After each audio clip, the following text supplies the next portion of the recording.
ফোনের Gmail storage full হয়ে গেলে আপনার ফোনে ইমেল আসা বন্ধ হয়ে যাবে।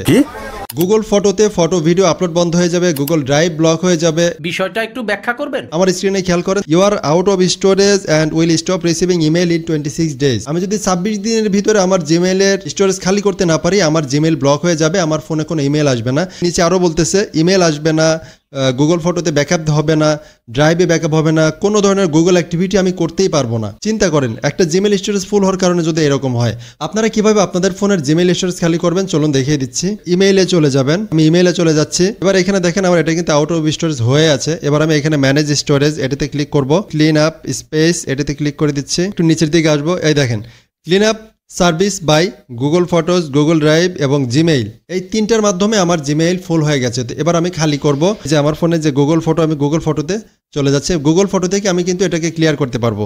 এই দেখেন, এই যে এখানে কিন্তু আমার প্রোফাইলটা ফুল দেখাচ্ছে, এই যে out of storage, Gmail out of storage. এখন আমি এটাকে খালি করব কিভাবে দেখেন, আমি এখান থেকে সরাসরি ম্যানেজ স্টোরেজ এটার উপরে একটা ক্লিক করে দিচ্ছি।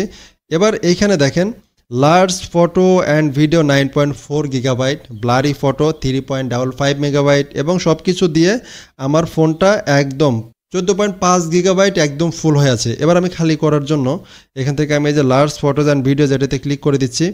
এইখান থেকে আমি যেগুলো গুরুত্বপূর্ণ ভিডিও না সেগুলোকে আমি ডিলিট করে দিচ্ছি। দেখেন আমি এখান থেকে জাস্ট এগুলোকে ট্যাপ করে করে ধরবো, সবগুলা সিলেক্ট করলাম। দেখেন 6 গিগাবাইট কিন্তু হয়ে গেছে অলরেডি। তো আমি 7.3 গিগাবাইট সিলেকশন করে ফেলছি অলরেডি।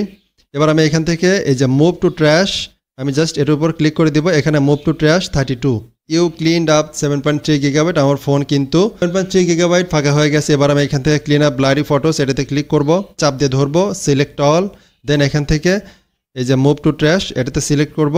এখান থেকে মুভ টু ট্র্যাশ 250টা, ওকে আমি এটাতে পাঠিয়ে দিলাম। ক্লিন আপ স্ক্রিনশটস, আমার ফোনের কিছু স্ক্রিনশটস গুগলে ভুলে আপলোড হয়ে গেছে, আমি এটাকে ডিলিট করব। এটাতে চাপ দিয়ে ধরবো, এখান থেকে সিলেক্ট অল, এবার এখান থেকে মুভ টু ট্র্যাশ, এবার এখান থেকে মুভ টু ট্র্যাশ এটাতে ক্লিক করব, এখান থেকে মুভ টু ট্র্যাশ, ওকে। দেখেন আমার ফোন কিন্তু 7.8 গিগাবাইট ফাঁকা হয়ে গেছে, আমি জাস্ট ডানে ক্লিক করে দিচ্ছি। এবার দেখেন এই যে আমি যদি আমার প্রোফাইলে যাই, এখান থেকে প্রোফাইলে ক্লিক করলাম, দেখেন আমার কিন্তু অলরেডি জিমেইল স্টোরেজ খালি হয়ে গেছে।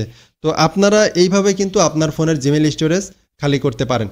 এখন কথা হচ্ছে যে ফিউচারে যাতে আপনার জিমেইল স্টোরেজটা ফুল হয়ে না যায়, এই জন্য আপনি কী করবেন দেখেন, এইভাবে একইভাবে এই যে গুগল ফটোজ এখানে আসবেন, আসার পরে প্রোফাইল আইকনে ক্লিক করবেন, একটু নিচের দিকে আসবেন, এইখানে দেখেন এই যে ফটো সেটিংস আছে এটাতে ক্লিক করবেন। এই যে ব্যাকআপ, এই দেখেন ব্যাকআপে ক্লিক করবেন। এখানে backup photo and videos in your camera folder. আমার ক্যামেরা থেকে আমি যদি হুট করে একটা ছবি তুলে ফেললাম, অটোমেটিক গুগলে যাবে। হুট করে একটা ভিডিও করে ফেললাম, অটোমেটিক গুগলে যাবে। এইটা কখনোই হবে না, আপনি জাস্ট এটা এখান থেকে অফ করবেন। আপনার যেটা গুগলে আপলোড করা দরকার আপনি ম্যানুয়ালি আপলোড করবেন, এটা আপনার জন্য বেটার হবে, আপনার জিমেইল ফুল হবে না।